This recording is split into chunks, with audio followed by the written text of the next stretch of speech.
Feliz día, bienvenidos a Jaque Mate. En este episodio tengo la oportunidad súper genial de contar con la presencia del doc famoso de Anaco. Él no es tan conocido en redes sociales, pero cada persona a la que yo le pregunto, ¿tú conoces al doctor Cosme? Sí, he escuchado de él, o sí, ese fue mi pediatra, o sí, él es el pediatra del vecino. Siempre lo conocen. Entonces quise traerlo para que escuchen un poco su historia y veamos que puede ser provechoso para todos nosotros. Bienvenido, doctor. Gracias, Ana, por tu invitación. Me siento sumamente complacido de estar compartiendo contigo acá. Tengo ya tiempo conociéndote y te considero un excelente profesional. Y pues, me dijo mi esposa que querías hacer esta entrevista y pues dije que sí, no había ningún problema. Estoy emocionada. Doc, Sí. ¿Cuántos años de experiencia tiene siendo doc? Bueno, mira, recientemente cumplí 37 años de graduado. Tuvimos un reencuentro el mes de junio. El mes de junio tuvimos un reencuentro, porque el cumpleaños de graduación fue el 31 de mayo y lo hicimos el 3 de junio en Ciudad Bolívar. Tenemos 37 años que nos graduamos de médicos generales en la Universidad de Oriente. Parece poquito, pero sí, se dicen fácil, días, claro. Pero hay que verle la cara, ¿no? Sí, después de ese día, pues, ha sido trabajar y un solo camino. Doc, la pregunta con la que siempre inicio este programa, porque queremos saber lo que hay detrás. Claro. Siempre buscamos saber qué hay detrás del éxito de un profesional o de una persona que ha logrado algo en lo que todos en algún momento podamos admirar de una u otra forma. Entonces, me gustaría saber, ¿qué fue lo que lo llevó a decidir estudiar en un primer momento hace 38 años? Bueno, hace 38 se graduó. 37 años y 7, pero hace 42 años, 43 años. Empezó a estudiar porque, bueno, habla de ese poco de años y le pareciera que fue ayer, porque el tiempo pasa muy rápido. Muy rápido. Yo recuerdo que hace poco estaba yo en Cantaura y era un muchachito, pues. Y fíjate, ahorita ya tengo unos cuantos años recorrido. Bueno, en un inicio siempre hubo como la intención. En mi familia no había médicos. O sea, no había esa tradición de médicos, pero sí había como la intención de mis padres. Mira, que este muchachito que va a ser médico, que está sacando buenas notas, que esto, que le gusta estudiar, que le gusta ser aplicado. Y eso fue el primer intento. Después yo me interesé más por las matemáticas y me gustaban las matemáticas. Y yo planteé desde mi punto de vista personal ser ingeniero. Okay. Sin embargo, pesó más el entusiasmo de los padres y que llegado el momento yo comencé a revisar qué era lo que yo iba a trabajar, qué era lo que yo iba a hacer, el pensum de estudio que ofrecía la universidad, y eso en realidad me entusiasmó. Después que hubo ese entusiasmo inicial, pues tú te enganchas en la carrera y no tienes otra opción, sino seguir.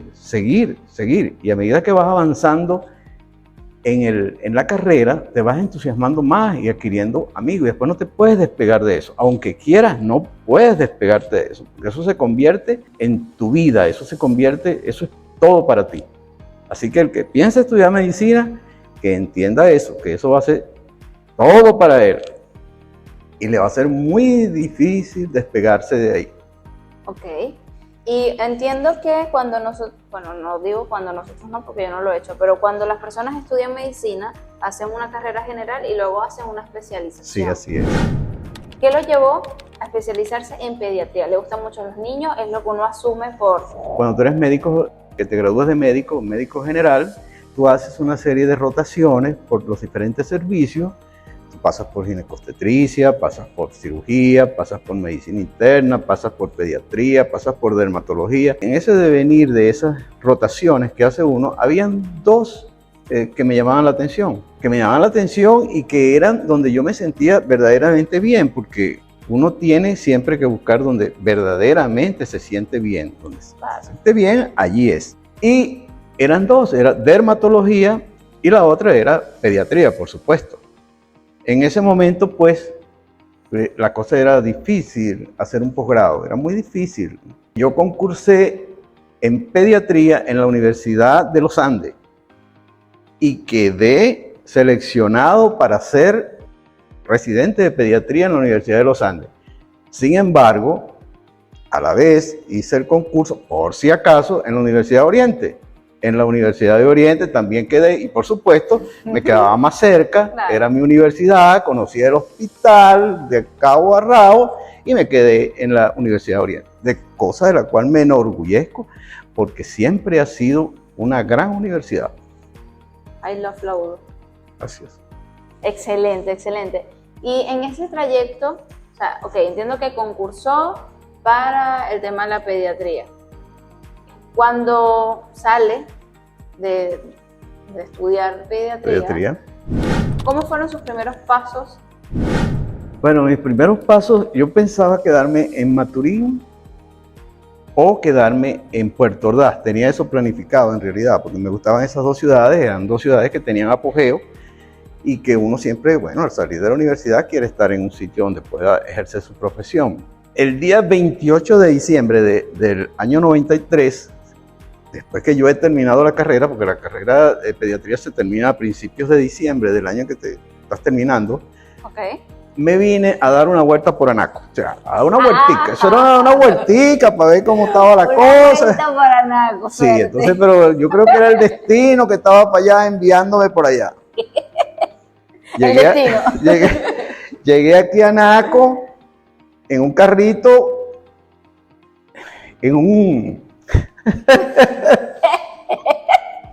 yo había prometido, ¿no?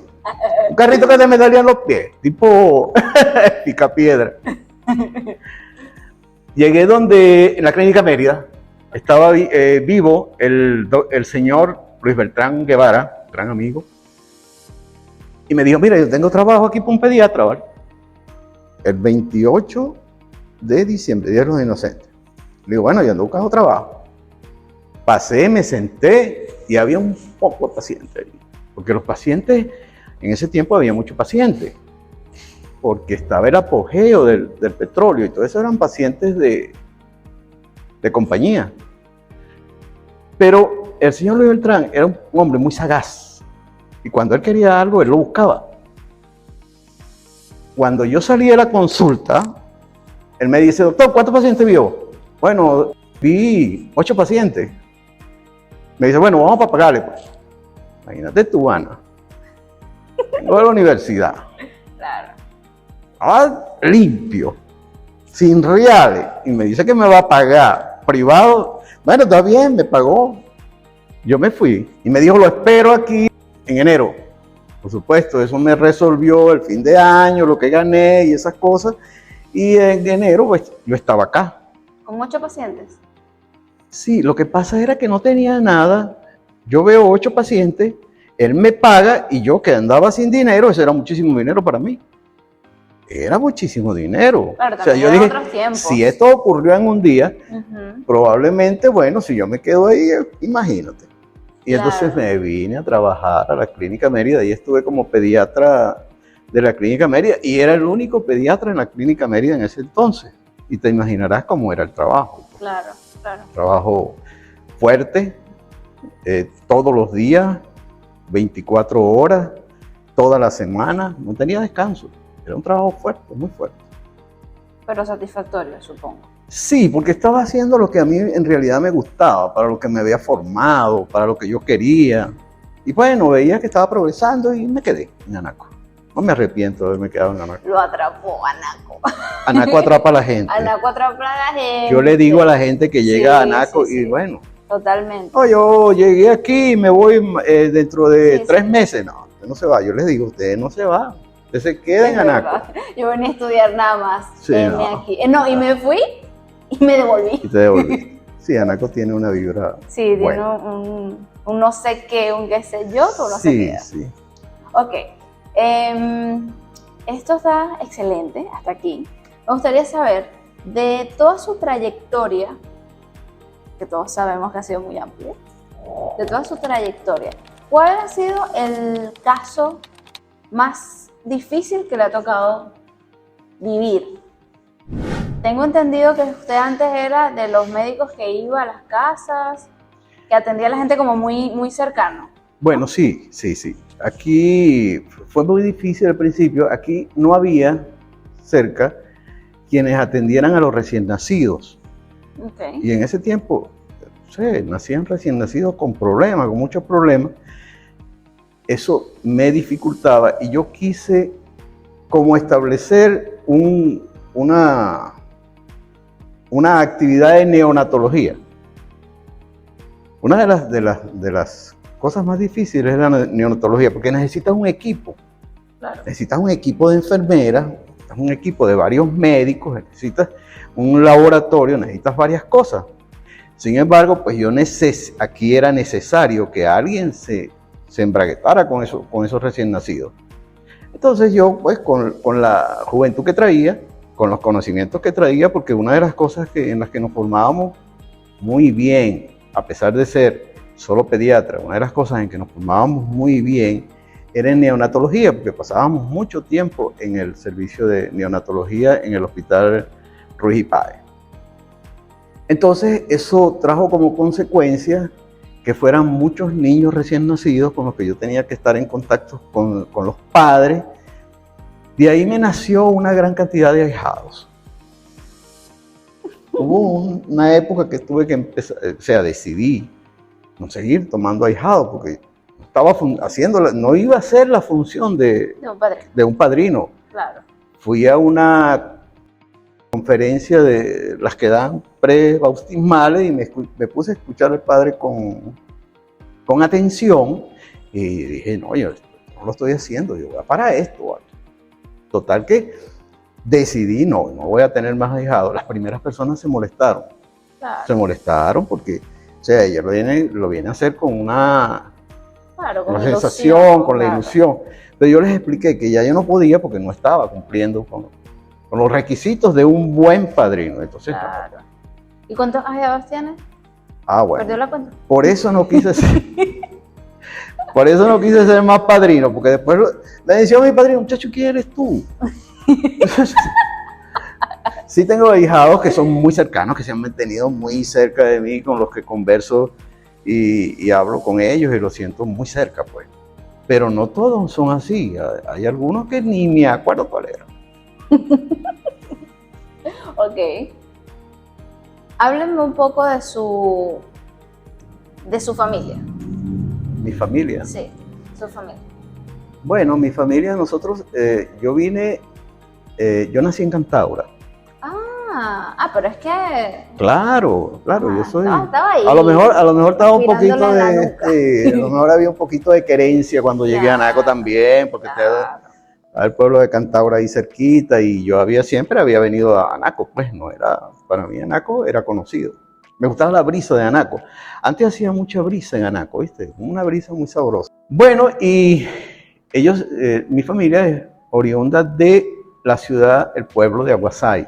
Okay. Entonces, cuando ya yo venía en la barriga de mi mamá, aterrizamos aquí en Cantaura. Estaba mi abuelo, mi abuela. Era una familia numerosa, era una familia extendida. Vivíamos ahí todos, pues. Y ahí estuvimos hasta que yo estuve 14 años. ¿En Cantaura? Sí, en Cantaura. Okay. Pero la adolescencia se transcurrió en Maturín. Fue en Maturín donde allá vivimos, allá hice mis primeros pasos en la Universidad de Oriente, el básico, y de ahí fuimos a Ciudad Bolívar. Mi papá se murió, eso me pegó muchísimo, me dolió muchísimo, pues la muerte de mi papá. Yo estuve cerca, muy cerca, porque él era una persona muy buena, ¿vale? Mi papá era muy buena. Yo me acuerdo que yo iba llegando a Maturín y me cruzo con él, porque él tenía un camión, porque él vendía ganado y esas cosas. Me cruzo con un camión con él y me voy a la casa a lavar el carro. Y llega mi hermano y me dice que vaya donde don Combe, que le dio algo. Y yo empiezo a echarle broma, oye, yo no acabo de verlo. No, algo le dio. Bueno, resulta que me vestí y me fui. Cuando lo conseguí allá, lo conseguí sentadito así. Estaba tranquilo, pero se sentía mal, pues. Entonces me tomó la atención, como yo era el médico, yo era su hijo, yo era el médico. Primero que llaman es a mí. Claro. Claro. Usted era el médico de la familia. Entonces resulta que se le baja la atención al señor. No, cuando yo vi eso, nos vamos al centro médico en Moturín y lo hospitalizamos. No se sabía de dónde venía esa baja tensión. Al rato, a las 2 horas, se vio que era una hemorragia digestiva severa que tenía. Total que ahí intentaron estabilizarlo. Ahí viví yo unos momentos muy, muy difíciles, ¿no? Porque era estar ahí con él y viendo la situación. En esa época, hace 37 años atrás, había una hermana mía en Caracas y ella dijo que quería llevarse a mi papá para allá, para Caracas. Pues lo montamos en una aeroambulancia. ¿En una qué? Aeroambulancia. Mandaron una aeroambulancia de Caracas, porque ella estaba, tú sabes. Mi alma. Nos fuimos en esa aeroambulancia, pasándole la sangre y atendiéndolo. Y el que se montó ahí fui yo, junto con él. Cuando él iba en el avión, me dijo, todo esto que están haciendo es en vano, porque ya llegó la hora de mi muerte. Llegamos allá, no pudimos aterrizar en el aeropuerto que queda aquí en el centro de Caracas. Tuvimos que irnos al aeropuerto de los Caracas y de ahí en una ambulancia subiendo para Caracas, a una clínica. Bueno, total que ahí mismo lo llegaron, terapia intensiva, pero no había en ese momento posibilidades ya de vida, pues tenía una necrosis de todo el intestino y todas esas cosas. Total que bueno, después eso fue muy traumático para mí en realidad. Claro. Tenía yo como un año graduado, eso hace como 36 años. Pero yo era muy pegado a mi papá porque yo me parecía mucho a él. Yo coloco una foto de mi papá en la red y dice, bueno, mi mamá todavía está viva, tiene 85 años y tiene una salud, la salud de una persona de esa edad, pero está bien, gracias a Dios. Qué bueno, me alegra, me alegra. De toda su trayectoria, ¿hay mucha diferencia entre lo que era antes la medicina y lo que es ahora? O sea, ¿usted qué diferencias así, qué rasgos de diferencias más importantes puede usted mencionar? Porque obviamente usted vivió en un momento, en una época de bonanza en Venezuela, y ahorita es otra cosa, todo lo que todos sabemos. Entonces, Sí. Bueno, ¿cuáles mira, son los rasgos más yo te puedo poner un ejemplo que te va a decir a ti y a la audiencia cómo era un hospital en esa oportunidad. Cuando yo fui residente de posgrado, nosotros teníamos un paciente pediátrico, por supuesto, en malas condiciones, y el residente de tercer año, en ese caso era yo, decía, a este paciente el antibiótico que se le está poniendo no le está haciendo efecto, necesitamos tal antibiótico, el último. En ese momento había una estructura dentro del hospital, sí, el residente, y el residente llamaba al pediatra que estaba de guardia, a la hora que fuera. Era la 1 de la mañana, estaba de guardia del doctor fulano, ok, llámalo. Doctor, necesitamos cambiarle a este paciente el antibiótico. Si él no resolvía, él llamaba al director del hospital. Y si el director del hospital no resolvía, llamaban al comisionado de salud. Pero el medicamento aparecía. ¿Cuándo va a ocurrir eso ahorita? Jamás. Jamás. Igualito veíamos pacientes desnutridos, veíamos de todo eso, pacientes maltratados, veíamos de todo lo que ustedes puedan ver ahorita. Pero había esa estructura, que eso no existe. Incluso yo tenía tanta confianza en los hospitales, o por lo menos en mi hospital, que yo decía, cuando llegué acá, que si a mí me llegaba a pasar algo, que no me fueran a tratar en una clínica, que me trataran en mi hospital. Porque yo trabajé ahí y yo veía de qué manera se buscaba la solución del problema al paciente. Imagínate. Imagínate cómo han cambiado las cosas. Y no para bien, las cosas han cambiado para mal. Y bueno, en el campo de la pediatría, el cumplimiento de las inmunizaciones eran unos programas de inmunización. Ahorita con dolor nosotros vemos que lo que hay son jornadas. No, vamos a hacer una jornada y vamos a poner vacuna en tal parte. Las jornadas se hacían, era para tratar de buscar una cobertura mayor al programa habitual de inmunizaciones. Así era, había mayor organización, definitivamente había mayor organización. ¿Y usted alguna vez ha aspirado o le han ofrecido algún cargo de envergadura en la salud pública? Cuando yo llegué aquí, estuve trabajando y me copé. O sea, no tenía tiempo para trabajar en la salud pública, no había tiempo. Y en ese tiempo, trabajar en la salud pública, a todos los médicos les gustaba trabajar en salud pública. Les gustaba porque había beneficios. Pero sin embargo, yo me ocupé tanto justamente por el boom que había aquí de pacientes. Claro. Y eso lo puede decir cualquier médico, no solamente yo, cualquier que haya vivido eso, que tú no tenías chance de más nada, era tremendo. Yo digo que a esta altura yo no puedo llevar ese ritmo de vida. Había días en que yo pasaba todo el día y toda la noche dentro de un retén, tratando de que se cumplieran los tratamientos, porque los tratamientos tienen que cumplirse, las hidrataciones tienen que cumplirse. Y en los recién nacidos a cada momento es un problema, se esperó la vía, no la agarra, vamos a hacer... Entonces, pues, eso hizo que nunca estuviera en ese sentido. Pero mi posgrado fue muy fuerte, muy bueno en el sentido de que estuve muy compenetrado con el hospital. No salía del hospital, prácticamente vivía en el hospital. Y eso me daba mucha cancha, pues. Claro.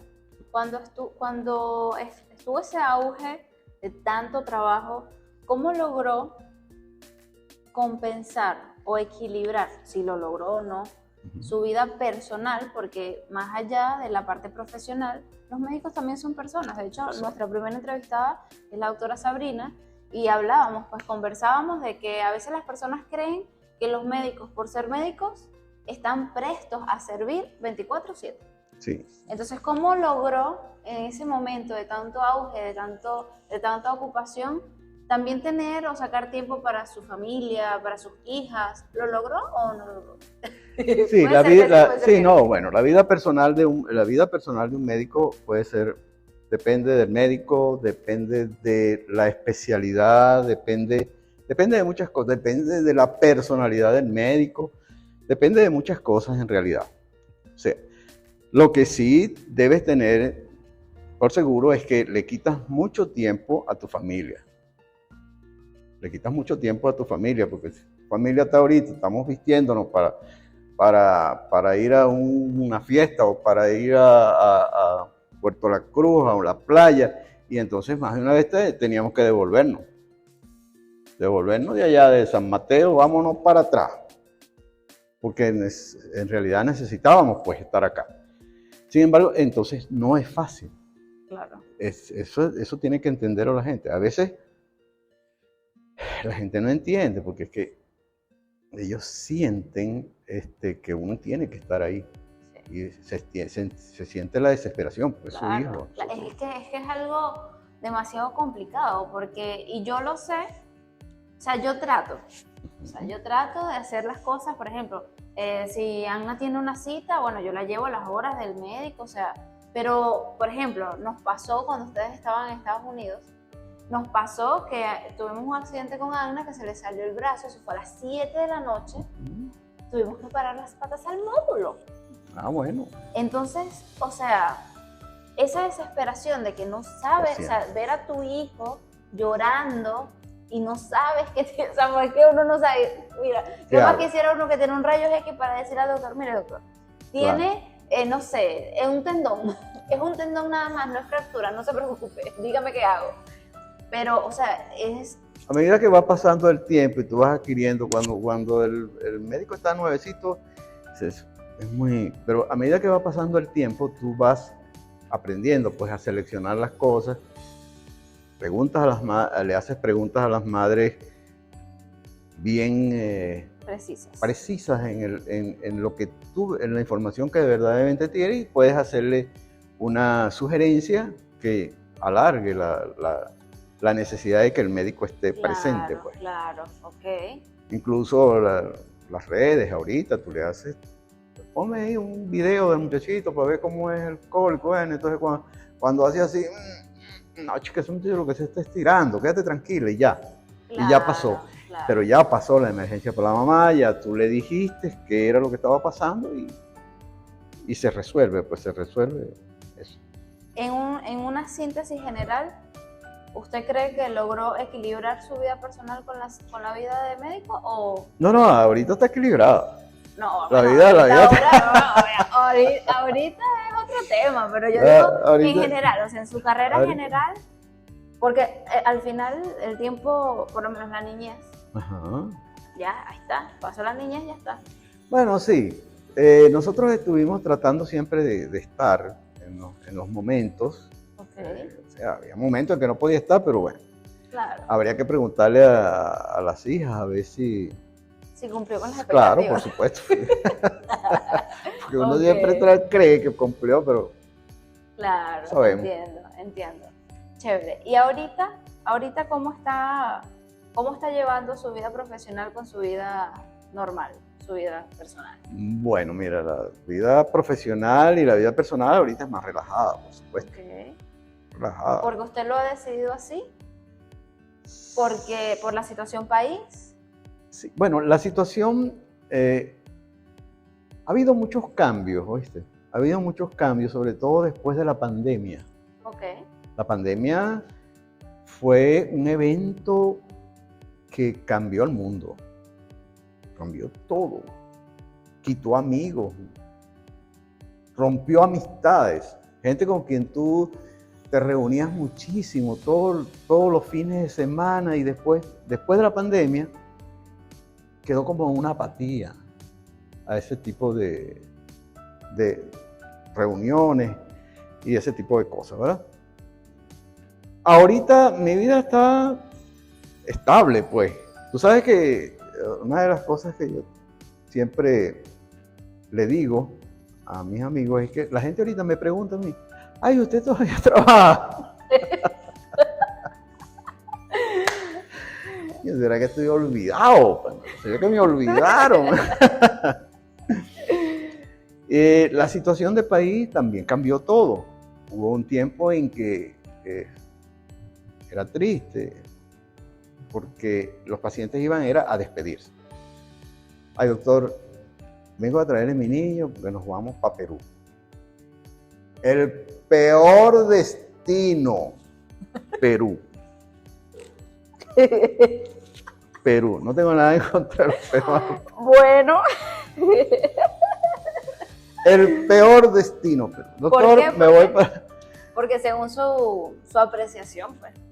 No, porque es que Perú es una zona donde escuchas las noticias de Perú. Sí.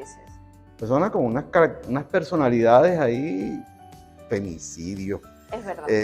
Maltrato al niño, tú no puedes dejar a tu muchachito en ningún lado porque ya, es horrible. Sí, es verdad. Hubieron otras, bueno, voy para Ecuador, voy para España, me voy de... Total que esa consulta era una consulta de despedida. Vengo para que me lo vea y para que me mande unas medicinas, qué cosas me voy a llevar. Esa era la consulta. O sea, Dios mío, se está acabando aquí. Bueno, total que eso ha cambiado. La pandemia ha hecho muchos cambios también. Incluso ha cambiado la forma de pasar consultas, ¿verdad? En este momento la consulta mía es más organizada en el sentido de que ya los pacientes tienen el WhatsApp, ellos me contactan a través de las redes y yo les digo la hora. Eso trae como consecuencia que no haya acúmulo de ningún paciente con otro, no se vaya a ver la contaminación. Véngase a las 10, véngase a las 10:30, véngase a las 11:30, véngase a las 12. Claro.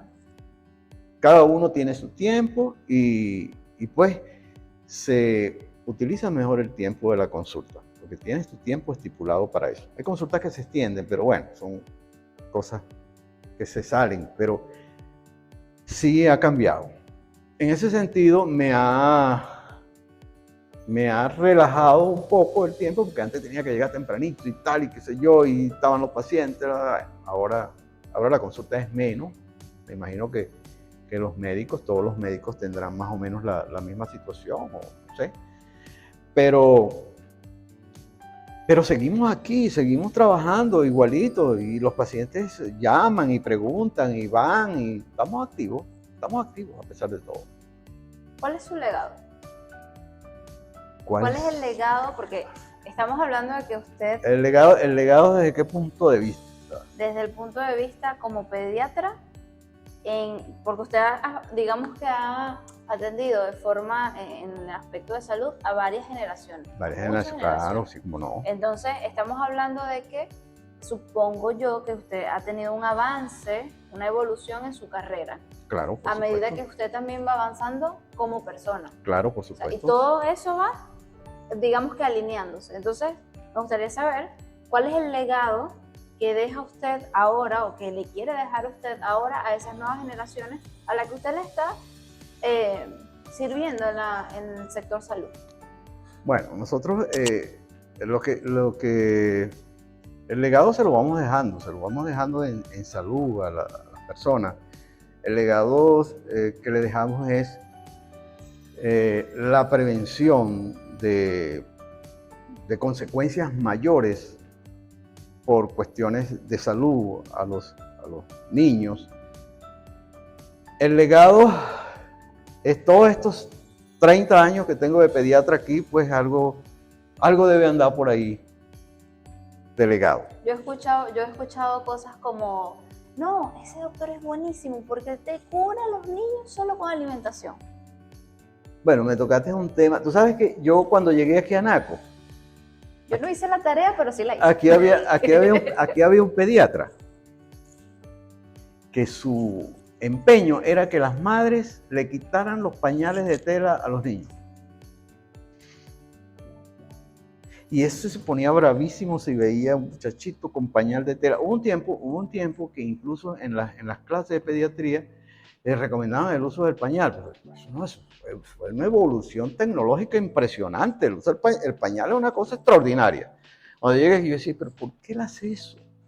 Si el pañal es lo mejor que hay. En ese momento yo me pregunté, ¿cuál irá a ser ese tema que yo voy a agarrar cuando sea un viejo, chico? ¿Ah? Bueno, todavía no estoy viejo, pero ya sé cuál es el tema, ¿viste? Ajá, dígame, quiero saberlo.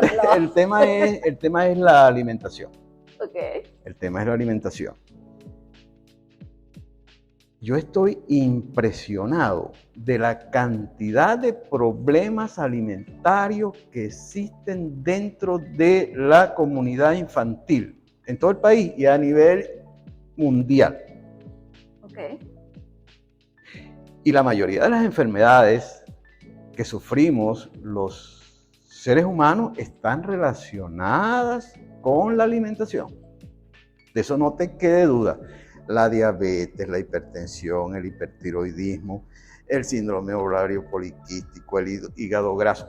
Todas esas enfermedades de las que viven los internistas, los nefrólogos, los cardiólogos, pueden ser prevenibles con una alimentación infantil adecuada. Una cosa difícil. Es difícil. Es difícil con la población, eso es muy difícil, porque es que tienes un entorno familiar donde no creen lo que tú dices. Correcto. Ese doctor está loco, ya ese doctor está viejo. ¿Cómo va a ser que ese doctor no le va a gustar leche completa? ¿Qué es eso? Que no le pongan azúcar al tetero. No, ese perdió los libros. Sí. Ese perdió los libros, olvídalo, ese perdió los libros. Y bueno, resulta que yo me he dado cuenta que solamente con hacer pequeños cambios en la alimentación de un niño, tú ves, es como una matica que no le echan el abono y está todo jipatica y acá entonces tú agarras, le mueves la tierra, le echas un poco de ramita seca, le echas agua y ves cómo florece. Algunas madres que pudieran estar viendo este podcast, se van a acordar de esto, pues, porque ellas han vivido conmigo los pequeños cambios que hacemos en la alimentación. Por ejemplo, cuando yo les digo el azúcar es veneno, cuando les digo es veneno, es que es literal que es un veneno. El azúcar es la droga más difundida a nivel mundial. El azúcar es una droga, produce adicción. Y es una adicción donde consumes azúcar y quieres consumir más azúcar. Si tú quieres que te dé hambre, cómete un pedazo de torta bien dulce. Al rato vas a tener hambre. Eso tiene su explicación fisiológica. Okay. Que bueno, no vamos a entrar en esos detalles porque vamos a hacer esto muy largo. Pero ahorita en las redes se habla muchísimo de eso. Pero podemos hacer contenido sobre eso. Podemos hacer un contenido, un podcast sobre alimentación, básicamente alimentación. Sobre nutrición. Sobre lo que deben o lo que no deben comer. Lo que deben comer las madres cuando están lactando. Eso es un tema. Pobres madres llegan allá desesperadas, ese muchacho llorando, desesperado, le meten la tetica y... ¿Pero por qué no producen leche? Ay, ¿qué comes tú? Bueno, yo no como, a mí me quitaron los huevos, los granos, me quitaron el queso, yo no puedo comer esto. ¿Cómo tú vas a producir leche si tú no produces leche porque no comes? Claro. Entonces, ese es el tema. La alimentación, la nutrición. Ese es mi tema, así como era de ese doctor. El pañal.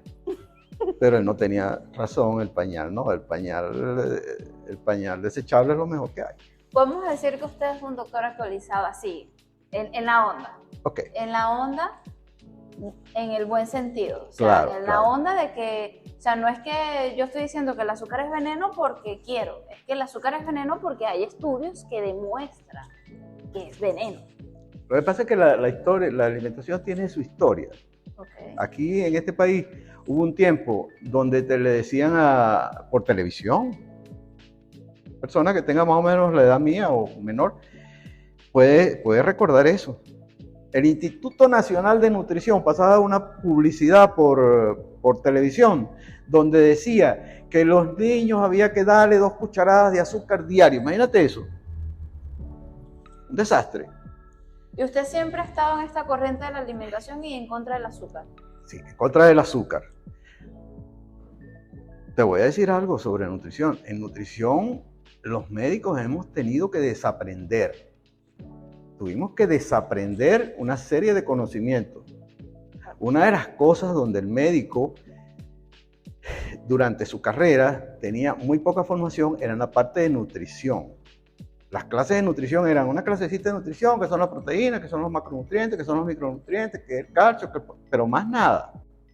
O sea, el médico que quería conocer, saber de nutrición, tenía que por vía propia, pues ya con el conocimiento básico que tenía, comenzar a leer. Y ha sido la historia de la nutrición.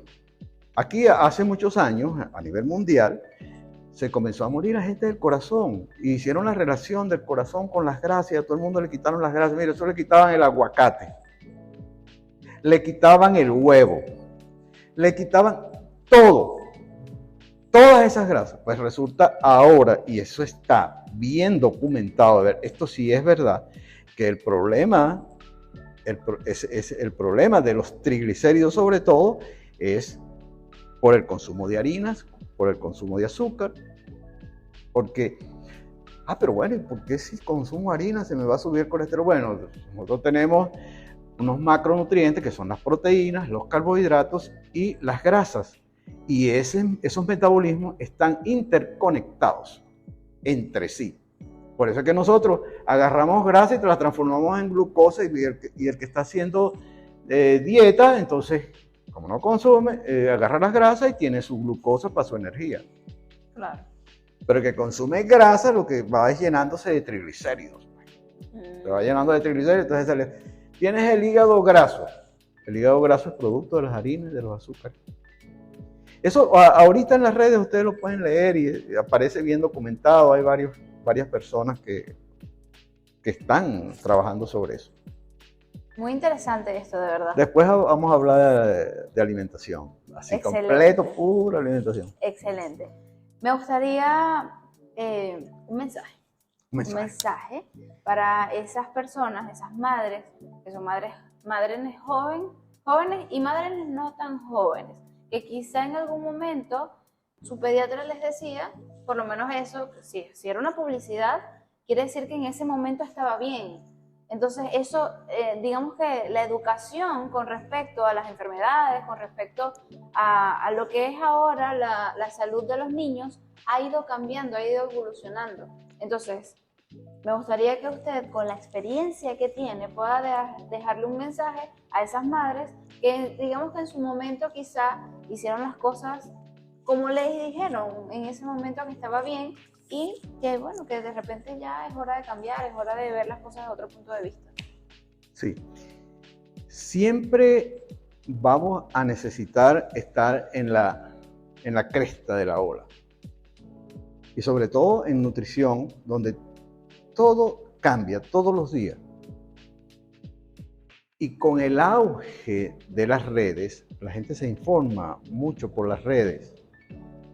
Se informa mucho por Google. Todo lo buscan en Google, todo lo buscan en Instagram, todo lo buscan en Twitter. Entonces nosotros necesitamos, yo lo que les recomiendo a las madres, cuando le hago algunas sugerencias e instrucciones sobre la alimentación, le digo, no hagas lo que yo te digo, necesito que investigues. Pero cuando le digo necesito que investigues, que leas, si tienes alguna duda tienes que preguntarme para yo aclararte esa duda. Porque la educación tradicional, eso ha ido cambiando. La educación de educar. Antes, en la educación de un individuo intervenían muchísimas personas, el papá, la mamá, el tío, el autobusero, la maestra, la señora de la esquina, todo, y había que hacerle caso a todos. Con las redes sociales, con la globalización ha cambiado todo, chicos. La globalización 100% de acuerdo. La globalización ha cambiado todo. Ha cambiado hasta la forma de comer, la forma de vestir, nuestros intereses. Tiene cosas buenas, pero tiene cosas muy malas. Correcto. Entonces, cuando yo les digo a las madres cómo deben alimentar a sus hijos, las invito a que lean, porque es necesario que se instruyan en nutrición, en lo que sepan qué es un macronutriente, qué es un micronutriente, de qué yo le estoy hablando. A veces a las madres yo les digo, mira, no puedes tomar leche de vaca. Ah, sí, la lactosa. La lactosa. Porque tiene lactosa. No es porque tiene lactosa. Todas las leches tienen lactosa. Todas. La leche de una mujer tiene lactosa, porque la lactosa lo que es el azúcar de la leche. Cuando te digo que no consumas leche de vaca es por la proteína de la leche de vaca. Entonces ahí comienza un rollo y comienzan a discutir en la casa sobre eso. Es un desastre. Y allá todo el mundo sabe. Allá todo el mundo sabe de nutrición, porque si es un tema que todo el mundo sabe, bueno. Y deben leer y no quedarse con lo que uno le dice. Esa es la forma como yo les digo y la forma como deben seguir para tener una familia saludable, bien nutrida, con los requerimientos necesarios. Lo que pasa es que al principio la buena alimentación pareciera como que no es muy sabrosa, no es muy apetecible, porque le hace falta la droga del azúcar. Pero bueno, volvimos a caer en el tema de la alimentación, vamos por otro lado. Yo creo pues van a decir, el doctor yo lo que fue para allá hablar lo mismo, alimentación, nutrición. Ya sabemos que ese es el legado. Ese es el legado. Ese es el legado y creo que es importante trabajar en él para que se exponga más. Que se exponga más porque para mí, por lo menos para mí, es importante escucharlo de personas con trayectoria, Claro. con personas con experiencias que han vivido. Y que han indicado Exacto. lo que en ahora algún no, momento- que ahora lo están quitando. Exactamente. Le dije, mira, que dale, no, ahora, no, eso no se lo va a dar. O haz las cosas así, bueno, eso era antes que se hacían las cosas así, ahora se hacen así. Claro. Pero bueno, uno toma lo mejor, Claro. trata de No, y tomar. que es importante tener también la flexibilidad de decir, por ejemplo, en mi caso también, cuando yo inicié en el mundo de las redes sociales, yo decía, no, tú tienes que tener un feed bien estructurado, tienes que tener todo muy ordenado, porque un feed ordenado es lo que vendes. Ya eso cambió, ya eso no es así. Ya no es así. Entonces, lo que yo en algún momento recomendé, me pasó con una amiga que me dijo, pero es que todo me creaste un trauma, porque tú me decías que no, si no publicaba con este color no podía publicar. Y yo, sí, bebé, pero eso era antes, ya no. Entonces, tener la flexibilidad de entender que las cosas evolucionan, que cambian, y que tú como profesional debes aceptar también que eso puede cambiar, que eso puede, está bien también. Sí, lo que pasa es que las redes sociales es algo que necesita un tratamiento aparte. Correcto. Antes se educaba en línea, estableciendo lo que anteriormente y lo que transmitían las personas, lo que transmitía el abuelo, el primo, el otro, y se creaba ese entorno social donde tú lo que ellos habían dicho que era bueno, se hacía y tú eras una persona bien, pues. Claro. Eras una persona que habías cumplido porque estabas estableciendo todo lo que la comunidad había dicho. Ahorita Claro. no. Ahorita es lo que dicen las redes. Y se está acuñando ahorita un término de indigencia mental por las redes. El individuo que solo consume lo que dicen las redes y listo, no piensa. Y las redes atomizan al individuo. Es una cosita. Y eso, este es el tema. Al otro día ya no hay tema, ya eso se olvidó, todo el mundo... Es así. Y no se va formando una base. Es así, claro. Se Por eso. habla solo de la punta del iceberg. Claro, por eso es que yo les recomiendo a las madres que las tablets, los celulares en la mano de los niños, los niños tienen que incluirse dentro de este sistema digital, pero hay que ponerle también un pedacito a la interacción humana. Claro, es necesario. Así, es así. Bueno, yo creo que ya hemos llegado al final de este programa. Súper productivo, súper informativo, por supuesto. Y bueno, muchísimas gracias por conectarse. Un mensaje, una despedida para nuestro público, nuestra audiencia. Gracias a ustedes aquí, a la ciudad de Anaco, por haberme acogido como un pediatra de su confianza. Los quiero muchísimo, ustedes saben que los quiero muchísimo y siempre que puedo resolverles el problema se los resuelvo hasta donde mi capacidad, cuando es una de las cosas que yo he aprendido, que donde mi capacidad se termina, te hago la sugerencia de lo que debes hacer. Ya saben, a leer sobre cómo alimentar a esos muchachos. Muchísimas gracias por conectarse, espero su like, su comentario y que compartan este video con más personas. Nos vemos en el próximo capítulo.